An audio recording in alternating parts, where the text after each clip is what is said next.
Now, this is what I'm talking about.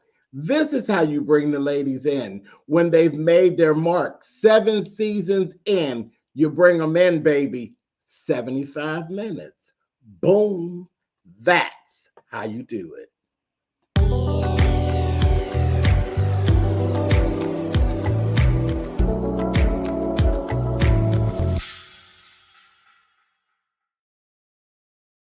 Yes, indeed. Yes, indeed. Yes, indeed. Thank you so much for clicking on the video. This is my review for Real Housewives of Potomac, episode 1, season 7. Like I said, bring them on in here. Bring these ladies in here like they marked their spot.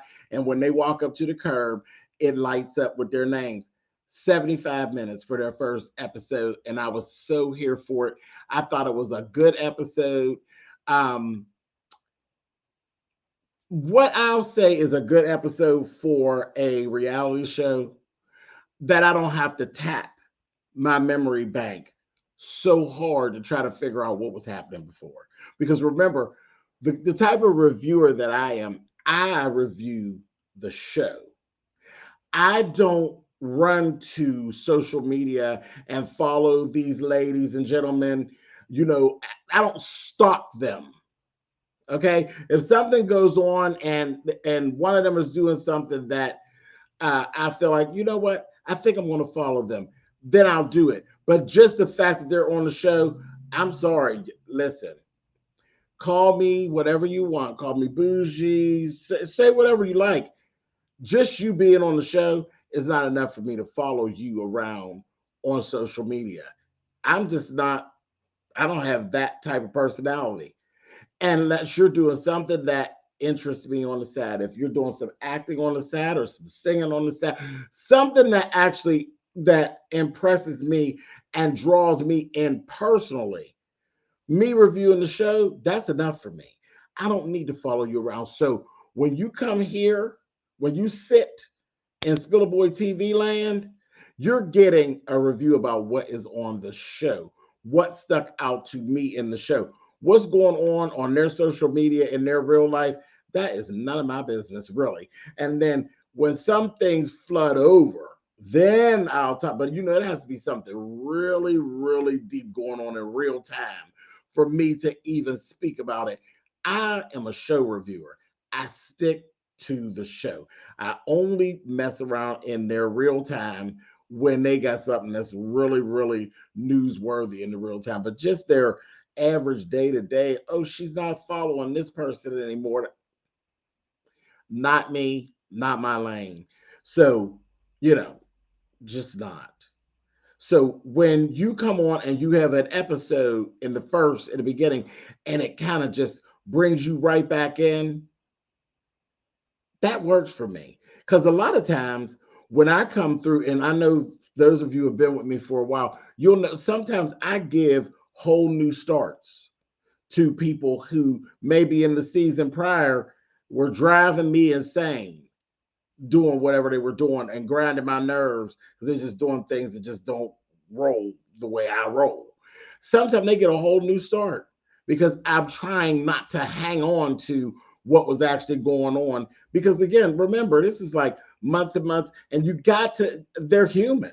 So you really do have to give space for growth and things like that.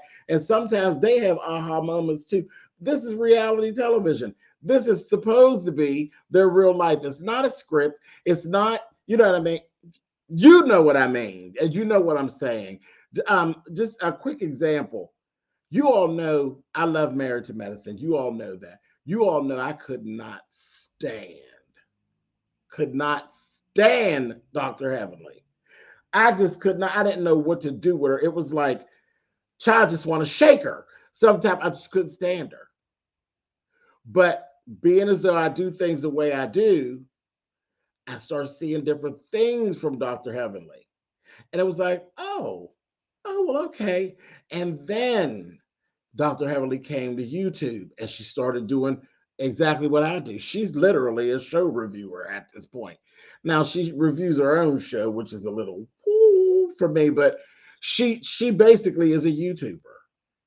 And she's a, she does some other things. She has a hair store. There's things about Dr. Heavenly now that literally spark my interest that are outside of the show. So yes, I will follow her. She even did she did a review last week on the whole Jeffrey Dahmer, Ryan Murphy's version of the Jeffrey Dahmer story and all that. And I did a 10-part series. I did a full 10-part review on the full series. And she actually jumped in. Her, Dawn Juan, they've become YouTubers. So here we go. Yes, now I'm following you. But just you being on the show, no, that feels like stalking. What am I following you for? I watch you on the show. Anyway, I just wanted to say that. Okay. So let me get down off my soapbox. But boom, boom, bam it. And I'm back. Okay, here we go. So, like I said, 75 minutes for an opening episode. I like it. I like it. Bravo, Andy. I like it. Let me start right here with this. Giselle, you look the best that you've ever looked, actually. I'm looking at you and your confessional, and your makeup looks beautiful. Like her makeup and even her outfit, she looks beautiful. But in true Giselle fashion, there's always going to be something that's off. That wig, yuck. Oh, I hate it. This patchwork blonde thing you got going on, I hate it. If that don't scream the second week, third class of hair coloring for a beauty school dropout, honey, please. I said, girl, yuck, honey. But the actual install of the wig actually looks good. It's not puffy. I'm like, dang, they really wasted that. If we'd have just gave you just some some highlights or some low lights, nothing ridiculous. If you'd have just trusted the process and just went with like regular hair.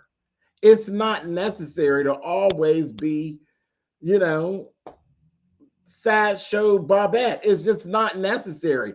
And everything, her background, that makeup just looks fabulous. But soon as you look up at her head, baby, it's giving horrible. That is truly third day of hair coloring class in beauty school. Terrible. I hate it. I hate it so much. But anyway, I just had to say that. Okay, so listen. So we have this whole little cherry blossom picnic. And that was like the whole theme of the show is these cherry blossoms, which were like really thriving in whatever time it was that they actually started filming. And it was gorgeous. They're having a picnic. I was like, child, I could never, honey, sitting out there in that grass. Y'all know I'm allergic to all that stuff. The cherry blossoms in that picnic, but it looked beautiful. It really did. They had a picnic going. It was Giselle, Karen, Robin, and Ashley. Um, Robin then bust out, and now she's a redhead. I said, oh, okay, Robin. Um, mm, I don't know. Robin's getting back to Robin though. Like, listen, they had a little party, and I'm just gonna say it now, so because I probably will forget later. Robin stepped up out of the car, out of her Uber or whatever it was she took to get to this party that Karen gave, and we're gonna talk about later. And that old Robin got her with this really cute suit on, and baby, when you look down at her foot, that pump was sickening. I said, "Oh, Robin." See, way back in the beginning, the first seasons, Robin always has an old nasty shoe. Always an old nasty shoe. And Robin's dress always catches my attention. Her hair is always up and down. I like Robin as a blonde, personally. I really do. I don't know how I feel about the red hair. It's cool. She looks okay. She looks very business, very everyday businesswoman with a little bit of flair is this red hair. It's cool. It's not so red that it's dynamic. It's just cool and kind of natural. And I liked fun Robin though. Blonde on Robin looks like a party, and I like it. But okay, we'll see. We'll see what goes on. Ashley looks great. Ashley's back to Ashley, it looks like. And she seems a little happy. She came through with a cat suit and a pump. I said, "You are down in the park for a picnic with a pump on." I said, "Okay." And the cute little biker jacket, that's Ashley.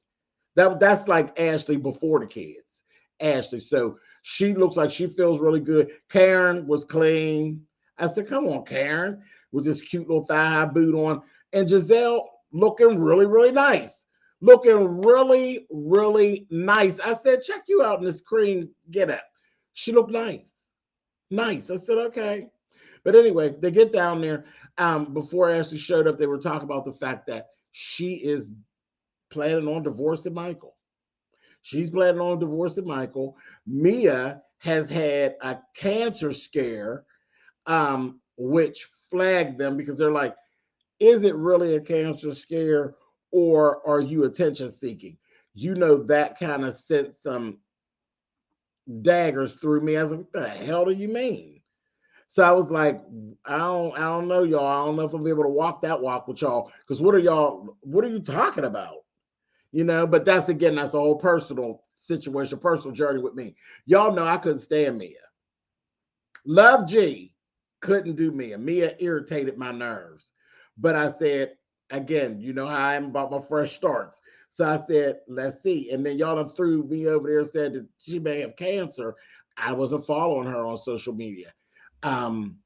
So that would automatically give me a soft spot for Mia. I said, I don't know. I don't know. But I said, I'm just going to hold my thoughts until I see Mia. And I just thought this was kind of crazy. I was like, where are you? And again, it's Giselle leading the charge. I said, and you wonder why you always getting what they call in the bad edit. Like that's coming across very insensitive.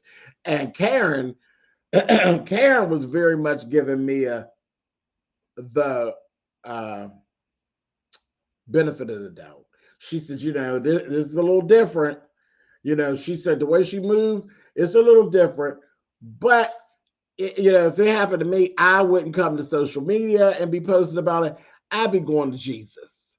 I'd be praying. I'm a praying lady. That's what I would be doing. And I said, I totally get that, Karen.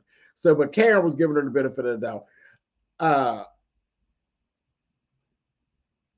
Giselle, Giselle went right into mean girl mode. It was like, it feels like she's attention seeking. I was like, okay, Giselle. When the people start dragging you, you're gonna be crying again because you do things that make you get that bad edit. It's not really an edit. It's really you are a mean girl, Giselle. It is what it is. Anyway, moving on. Once Ashley got there, Ashley starts talking. Now, Ashley, you seem happy, but you seem like you lying. Things don't seem that stuff ain't that math ain't mathing, baby. Um, I don't know. She's talking about she's going to getting this divorce, and I don't know if you trying to work this up for the courts, but what you saying don't make no sense. All of a sudden, now you want monogamy. I mean, I can understand that. Now you want monogamy, whereas you's the freak of the week. You the freak of the week. You the freak of the week. You the freak of the week. You was willing to do anything in between the sheets when you first got that little man, honey.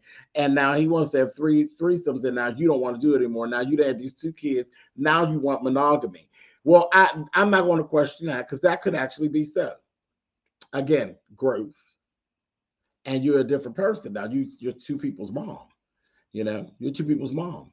So maybe you're seeing yourself a little different because there's two sets of eyes looking up at you as something different than what you've actually presented yourself as. You the girl, the good time girl. You're gonna eat it up, suck it up, and sit on it. You know what I mean? You got two sets of eyes that are looking at you like that, and they don't. You know, boys don't generally see their mother like that, or don't want to see their mother like that. So maybe in your journey, you feel like it's time for you to change and you want to do something different. That's all cool. That's all good. But you married an old fart. So he was already set in his ways. And that goes back to an old saying, come in close, my love. And let me tell you what the saying is. How you start is how you finish. See, you started, by entertaining all of his little fetishes and turning a blind eye to his little wants and needs and his unmentionables. And now you want to start doing something different. And your case with this, I don't think that's gonna happen, honey. I think you in a bad position. And this is truly a situation of how you start is how you finish. And I trust me, trying to change over, and now you want to be some virtuous woman, like you running your way down to be one of the mothers of the church, baby. You're definitely going to finish. You're going to finish. This marriage is going to dissolve itself because that makes one of y'all that wants to change. He don't want to change, child. He is hot below his belt, baby. Hot, and we all know it. And he's hot for teacher. He's hot for the teacher's assistant. He's hot for the gym teacher and the English teacher. Catch it. But yeah, you gonna have a problem with Michael with that. But then you start talking about this whole thing about buying a house. What the hell are you talking about now? People who are divorcing are not buying property together. What are you talking about? See, none of that don't make no sense. None of that makes any sense. A little weird, but later on, Karen said something that made sense. When we get there, I'll point it out. Karen told her, it's another piece of advice. You know, no matter how good you all think you are, when you start going through a divorce and then, the feelings start to come in. It's that feeling of separation that literally, even if it's bad for both, the separation is like grieving. You're grieving the death of the relationship. So people sometimes get nasty. And that's what she said. Just be prepared for him not to be so nice. Like he been nice. Be prepared for him not to be so nice. And the thing is, if he pulls bones out of a closet on you, you pull a goddamn skeleton out on him. I said, I know that's right, Karen. I know that's right. And then Karen gave them a real low key invite to her spring into spring party. And I said, that sounds cute. They kept looking at her like, girl, what does that mean? And I'm like, that sounds cute. Like, why are y'all acting like that? Spring into spring. That sounds cute. You're already here at a cherry blossom picnic. It sounds cute. Get a cute outfit. Come on out. Get a sundress. Cute sandal. That sounds like a really cute, girly type of a party, a cocktail party. That sounds like fun to me. I was like, why y'all acting like that? Mess. But it seemed like a few of you all were in the messy mode already. Moving on. Candace and Chris go to see the doctor. Baby, that doctor, whoever she is, baby, you are made for reality TV because you gave me life. I laughed so hard at the doctor. If nobody else ever does it, that doctor let Candace and Chris have it. I don't even know if she knew she was doing it. She let y'all ass have it. They're in there talking about IVF, child. Freezing eggs and embryos and all this, because here she is. She's going to re-release her album. Okay. She talked about how she's been touring, having a good time. She opened for Faith. She opened for SWV. I said, that's really cool.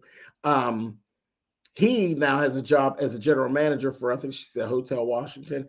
Now, their argument, y'all ain't doing nothing but building a storyline. Yeah, that's what I got for y'all right now. Y'all got to come up with something else. But for right now, first of all, anybody being a manager of anything, you come to me talking about you got issues with his scheduling. You ain't doing nothing but running your mouth and I ain't listening. Manager, there is no schedule. Their schedules are all over the place. Their schedule is whatever falls through, they fix it. So the manager doesn't have a set schedule. And that's why the managers make manager pay. So shut up. Shut up. That don't even work for me. That whole thing. Them two bickering, that's just them. They bicker. If they weren't bickering, I wouldn't know it was them. So that whole thing, I just kind of was like, whatever. But when they had started bickering about the scheduling while sitting in the doctor's office, and the doctor was looking at them like, yep, you're ridiculous. She's ridiculous. This whole thing is stupid. And I can't believe I actually signed papers to let them film me while you two are sitting there being ridiculous. I said, come through, doctor. The doctor let them have it. She was so over. She was so over them, like, child, psh, I'm out of here. I was like, that was hilarious to me. She stuck out. She stole the scene from them completely, from the two of you all. Y'all need to reevaluate. And went on. Then they got arguing in the car. If you cuss at me again, and then she cusses at him. I said, girl, just shut up. The two of y'all, just hush, hush. Chris looks good this season because last season, I don't know what was going on with Chris, but Chris was starting to look like he had put on a little bit of weight, and he just looked a little downtrodden. He wasn't keeping himself up. But I think now that he has this job, I think some of that might have been bothering him a little bit. You know what I mean? But now he has a job, and I think he might be feeling better about himself because he was sharp. Listen, when he went to the party at the end of this episode, Chris was clean as the board of health. You hear me? He looked good. You know, Chris, when he first came, he was like, he cute. You know, I've always thought that Chris was cute. I don't think that Candace is cute. I don't. I just don't. I don't find her cute at all. I really don't. But Chris, I think is very attractive. I mean, I like he's a swag about him that I like. And I lost some of that last season. He's looking a little. I was like, oof, you're looking like I need to throw him in a tub or something. And I don't sit here. Don't look at me like that. Don't look at me like that. Tell me that you all didn't notice. Leave it in the chat. Tell me you didn't notice that he looked like he needed thrown in the shower. Be honest. Get out my face. Anyway, I said it, but I ain't never thought that Candace was cute. Candace is just Candace. I don't think she's ugly, but I just don't find her cute. She has an odd look to me. There's sometimes when certain things, like I love her in a bob. I love her in a bob that's actually has some curls and some volume. I love that when she go to pulling that hair off her face, because at that she looked like a racehorse. At the party at the end, she looked like a racehorse. I said, girl, if you don't pull some bangs or something from somewhere, just look like a racehorse. Too thin. And maybe a lot of the travel and stuff looked like she didn't lost too much weight. She looked a little thin, and she like a little racehorse. I said, girl, you giving me greyhound tease. But anyway, whatever. I said, stop looking at me like that. I said it. Get over it. Whatever. Moving on. But they got to do something. They got to get them a storyline. That ain't it. That ain't working. Okay, I get the IVF. That cool. You want to save the eggs because you don't want to have a baby now. Cool. That's you. That don't surprise me. That's you. You know, because everything is about you, right, Candace? Even childbirth and everything like that. Things that, you know, anything that you feel you can control is really all about you, right? Welcome to Candace. Okay, it's cool, girl. Moving on. Child, she ain't gonna worry me this season. She sure ain't. Moving on. Robin sits down with Sharice. Who the hell knew Sharice had a boob job? And then they showed the pictures. I said, girl, come again? It just was. I was like,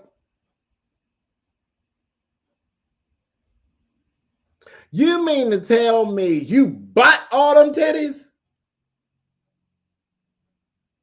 It was the strap. I don't think I ever paid her any attention like that. Like, she had a cute little shape when they showed the older pictures of Sharice. And then now I'm looking at her. I said, you literally went from a woman with a cute little shape to you looking like now you may be considering having a breast reduction. You bought that shit? I said, again, get out my face. I just said it. It is what it is. I know somebody thought it. I did not know she actually had a boob job. I was like, you actually paid someone for that. And I don't know if it's, I mean, because again, she's not the same size as she was before, but she had just the cutest little shape. And I thought she was fine. I couldn't believe you bought that. So, all right, whatever. Anyway, moving on. The fact that she's even here, I said, oh, so you back on the roster, huh? Okay, Sharice. And then Robin says, the Grand Dame title really belongs to Sharice. And she basically was the nucleus. She was the Nene. She was the one who all the ladies knew. Sharice, I said, wow, that is like a slap in the face. And that probably is why there's always so much tension as pertains to Sharice and Giselle and Karen, because yeah, there was always like that little thing that went around, but then Sharice was gone. So we don't really worry about it no more. But I'm like, okay, well, you back in the fold, girl. Let's get it going, honey. Can't even argue with it though. You can't even argue with it. The facts are what the facts are. We know who Sharice was. We know what Sharice was to the show. I just didn't know she bought them teddies. But I mean, whatever. Sharice is cool. She messy as hell, but okay, come on, Sharice. They need a little something, so come on. Anyway, and then we sit there and they had the confessional. Child, I said, oh, Robin, girl, here you go. Do you even want to get married? Now, like, what is the whole thing? Because when Sharice asked her, it's like, girl, no wedding date, no wedding plans. And then the confessional, they just blurted it out. Do you even want to get married? And I'm like, yeah, good question. Then she started talking about a prenup. And then it went to this thing of, well, I'm the breadwinner now, and I don't believe that Juan deserves half. I said, okay, so ain't gonna be no wedding. Because when you hit him with that, I can pretty much tell you, Juan Petty. Juan, that statement alone is enough for Juan to take your ring back. And I'm just gonna leave that right there. Juan, child, cute as he could be, but Juan is petty as hell. And that comment is shady as hell, especially when we've gone through, as long as we've known you, y'all have been in counseling at each other's throat, can't get it together, all about decisions that you made and lost the bulk of the money that you all had. So looking at things the way you looking at things, when y'all had a small fortune and you screwed it up, y'all went in it and it was 50-50. Y'all both was feeling 50% bad about the situation and it broke y'all up and everything else, but y'all still together, struggled through it, and here y'all all now. And now you're making the money and now it ain't supposed to be no 50-50 thing. So he won't never get the chance to mess your money up. You sound petty. You sound petty. And the fact that you let that escape your lips, I could pretty much tell you probably won't be getting married, Robin. But that's all right. We still love you. But I think you done put the nails in the coffin on that wedding, girl. Go on and buy you a different color dress, because a white one, I don't think you're going to need it. Moving on. Mia. We go over to Mia's house, family. She's having basically like a little housewarming. She has rented a house. I said, what? She rented a house down the street from Karen, paying $10,000 a month to rent this house. And then you did, in Mia fashion, you did $60,000 worth of renovations on someone else's house. Now, are you the dumbest ass in captivity? Yes, you are. And not only are you the dumbest ass, G got his nose wide open and he's acting like a dumbass too. Why are you doing $60,000 worth of renovations on somebody's house? You ain't even say you renting to own. You just renting it. That was 6 months worth of rent. And when y'all are out, the next person's rent gonna be probably $15,000 a month, all about the 60 grand that you spent. But y'all go ahead, them rich people problems. That's some dumb shit if you ask me. But anyway, moving on. So her family dynamic seems good. Everything seems cool. Again, I don't know. They had the family over. Everybody was there. Karen came. Karen, she's talking about her boob job and said everything's cool. Ray said he kind of had some reservations about it. He's kind of worried about, elective surgery. And Karen's like, child, he like it. He like it, honey. He like it. And listen, I said, are we going to get this started? Now, me, I ain't got it to do. But, colorism. is always this little nasty thing to be sitting around, circling around these shows. And as soon as I seen this, I just gasped. I said, "No, Mia, no." When Mia did the monkey impersonation, and they're like making it, oh, it's so funny. She does this a monkey impersonation, and just the climate of social media, I was like, oh, Mia, don't take the bait. Just don't do it. She's like, no, I'm not going to do it. And then they're like, come on, do it. And then she did it. She made these monkey sounds. So I'm just, I don't have an issue. I don't have an issue at all with it. But I'm just going to keep my eyes and my ears open this week to see who got upset. I promise you, somebody got upset. Someone got upset. It always happens. Monkey references and colorism and oh Lord have mercy. I was begging her. I was over here screaming at the television. I was begging her. I was like, don't do it. Don't do it, Mia. Don't take the bait. Don't do it. She did it. I said, damn.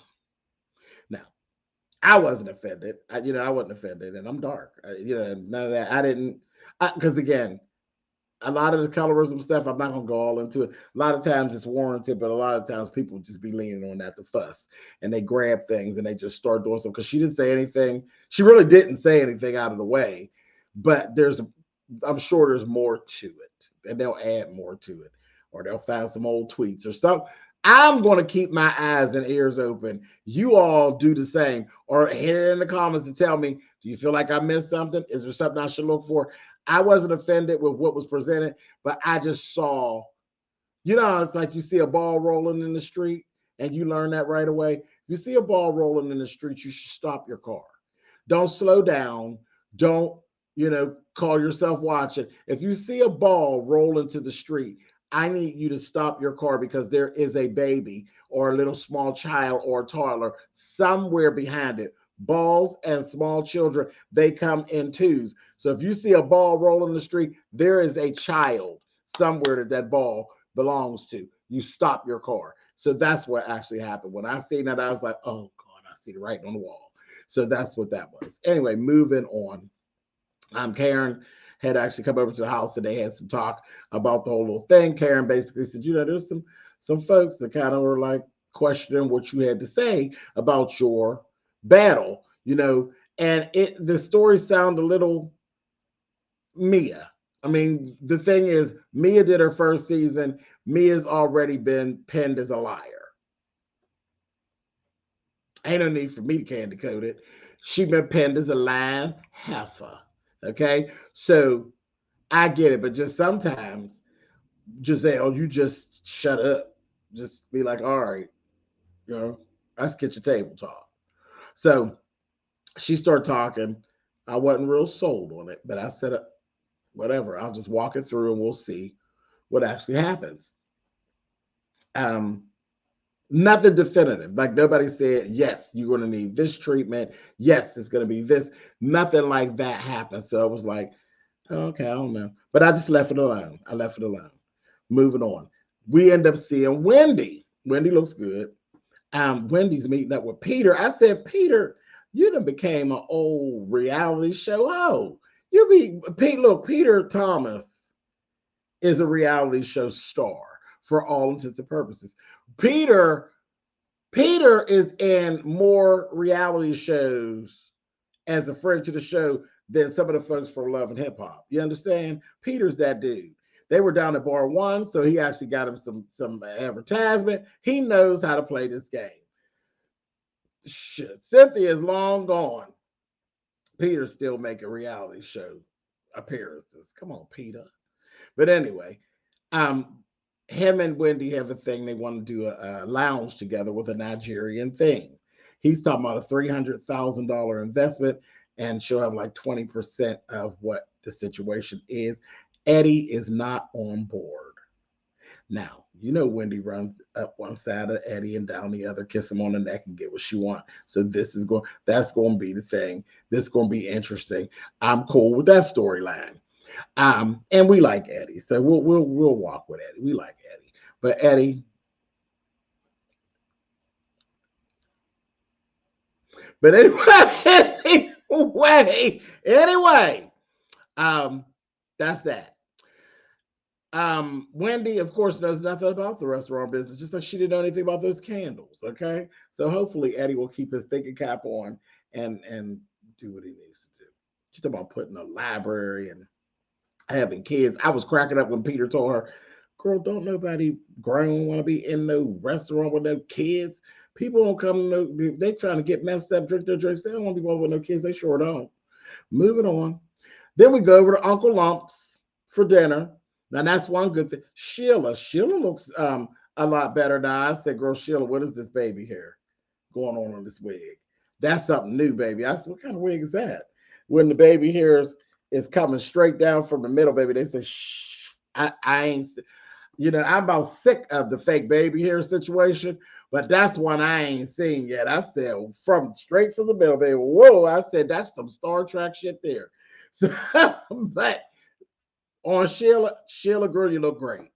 I said, okay, but their family seems to be doing really, really well. Baby, listen. Stereotypical, here we go. Here we go. Now y'all get mad at me, but stereotypical. Who's babysitting? Because you're trying to film that oldest one of Ashley's was running around just as loud. I said, "Girl, get some order." He's getting on my damn nerves. All that noise and climbing on the furniture, climbing on her. I said, and all I'm gonna say is stereotypical, and that's on several different levels. There's levels to it, and he was hitting it all. He was hitting all the checklists. Stereotypical, just as wild. I said, "Girl, if you don't make him sit down, somebody." It was getting on my nerves because I was waiting on him. He's doing all this loudness, and you can hear him moving around. Even when he wasn't in the camera, I was waiting on to hear him crying next, because that's generally what you hear, because you then got balled up. There's cords and cameras and all stuff all around, and you don't know what Uncle Lump got all his. Ain't nobody doing that. Y'all all into this conversation that ain't about nothing. Child, but their family itself seems like they're doing really good. But he told her, he said, "Are you starting another business, or are you doing a divorce? You talk about buying houses with this man and all this." He said, "You need a lawyer." I said, I like that Uncle Lump. Uncle Lump puts it right on out there. Don't really care too much if it hurts your feelings too much. He just go on and tell you what it is. I like Uncle Lump. Anyway, then we end up getting, everybody got their actual invites. It's tacos and tequila in a box from Karen. It was a scaled down Karen Huger invitation, but it was cool nonetheless. And Gizelle's there with her twins. The twins are just gorgeous. They're beautiful, beautiful girls, and they're growing up, and that was the whole thing. Like right there, you could see they're getting ready to be 16, and she literally, when somebody said something in the confessional, she literally got visibly emotional. I was like, "Girl, that little control thing you got going on," but it is what it is, girl. They're beautiful, and you already did it with the oldest one, so it's gonna be what it's gonna be, baby. It's cool. Anyway, moving on. You be all right. You started enough mess out in the street to keep you occupied. So let's go to the cherry blossom. The whole spring in the spring party. They had a cherry blossom cocktail. That thing looked really tasty. It was cute. That was the signature drink for the party. It was cute. That's what this whole party was cute. Then it started raining. I said, "Well, that's spring." It started raining, so they had to, because it was open window. They had to put the windows up. You see the people put the windows up, and all of that. But it didn't ruin the party. Everything was fine. Everybody looked really, really nice. Really did look nice. I loved Wendy and her husband. They were sharp. Like I said, of the men though, Chris, hands down, Chris was cleaned in the mug. He really, really was. Gizelle, that jumpsuit was horrible. Horrible. I don't know why anybody tried to tell you that was cute. She looked ridiculous. If that thing didn't look like Ghost Speed Racer's jumpsuit, but it was in a floral print, it was horrible. Horrible. And then she had nerve to have a little tank underneath it. I said, you can screw up an outfit. It was terrible. Terrible. And in the invite, she actually questioned Karen. about in invites. You said no this, no that, no acting this way, that way, that way. Those were everything that she told you not to do. You did every last one of them. You were a nasty something at that party. You broke all the rules at that party. It was terrible. But Karen, Giselle, and Ashley were having a little chat, and she was literally going around her like she was interviewing people. Giselle told her girl, she said, they said, well, Ashley, right before she got there, she lying. She ain't divorcing him. She wants a house and she wants other things from Michael. And this is Karen. Karen said, I think she just learned how to play the game and learn how to get the things that she wants. But she don't really want to leave Michael. It just is what it is. I said, there you go, Karen. I told y'all I would touch that later. Very profound. Then she turns around and Ashley comes in. Ashley literally starts trying to backpedal. It's about the things that she said at the Cherry Blossom picnic. Oh, no, I didn't say we were having a divorce. You did. You did. And you know not to play with Andy like that. Bravo, Andy and the crew, how they was putting up the little bean footage, honey, where you were saying yes to the divorce and you was amening it and all of that. You kept trying to say, oh, no, I said I was separating. No, you didn't. No, you didn't. And then Giselle was trying to pull Karen into it with the you said this and you said that. I said, child, listen, that's that Giselle. And she did it really, really bad once Mia came, just terrible. But no, she just ran up on her, like just told Ashley, girl, you're lying to me, honey. No one buys a house with the person they're divorcing. They just don't do it. And then Ashley said, well, I mean, I woke up and I was craving sex from Michael. I said, child, I said, that's all. We don't need to hear no more about it. It is what it is. You, like Karen said, you learn how to play the game and you know how to get what you want out of Michael. And look, let us just stand to the side and let it happen. Wendy actually showed up. Her and her husband show up. Wendy goes up to Giselle and says, hello. And, she's greeting her. And she told Wendy, she said, back up. No touching. No close, none of that. Yeah, hi. You said hi. Go on. See, this is where this comes in, where I didn't follow them on social media. Undoubtedly, on social media, Wendy has been dragging Giselle and the family. I heard a little bit about it, but we'll just leave it like that. I heard a little bit about it. Not enough for me to talk about it, but I heard a bit about it. But Giselle didn't let it just fly. She mad as hell at whatever it is that Wendy's been saying over the past year. So she's pissed and she's not even playing the game. She's not pretending with Wendy. I was like, whoa, now there's a good storyline. Now, okay, that's good. And that right there, Giselle, you ain't even got to do none of the rest of this stuff that you're doing. Like this little thing you did to Mia shortly after, which was just nasty. Mia comes in. Mia looked great. She really did. She looked great. This blue dress, hair snatched back, white coat, Mia. But it was, that air that she has about her. She looked good. She really did. She looked good. And she comes in, and that Giselle approached her. She rolled up on her. She ran up on her and was like, is this what cancer, no cancer looks like? So which one is it? You got cancer, you don't have cancer. It was so nasty and so insensitive and so not the time nor the play. It was nasty. I was like, I don't want to hear nothing about no bad edit or nothing. You, my dear, were nasty and you were insensitive, and that was so bad. It was so bad. And then she said, it just looked like you needed attention. I was like, wow, Giselle, wow. And then she started trying to pull Karen in. Karen's like, no, I didn't say that, Giselle. I said that the way she went about it was different. I didn't say, and I was like, Karen didn't say that stuff, Giselle. You're being nasty. You're being nasty alone. You're being nasty alone. Robin came and kind of broke it up a little bit, so she didn't know what was going on. But then once she figured out what was going on, of course, she got quiet because the queen was rolling the train. So she just was standing there looking, And Mia looked at her, and then Mia said, listen, I got a call. And then the call said, we think you may have lymphoma. And I cried with my husband. I cried with my children. I cried with close friends of mine, and it was hell.